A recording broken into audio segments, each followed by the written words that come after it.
সিলেটের দক্ষিণ সুরমার বড়ইকান্দিতে সুরমা নদীর পাড়ে গত সোমবার পাওয়া গিয়েছিল বস্তাবন্দি হাত পা বাঁধা যুবকের লাশ।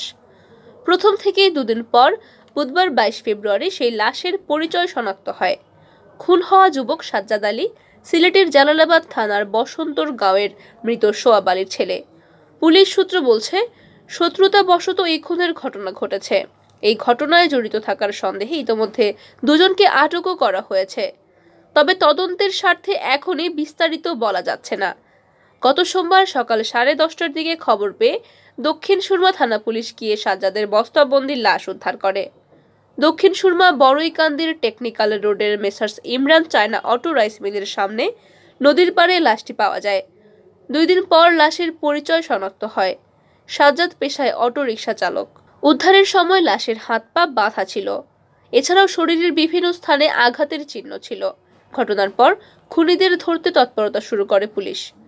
বুধবার সন্দেহভাজন দুজনকে আটক করেছে পুলিশ।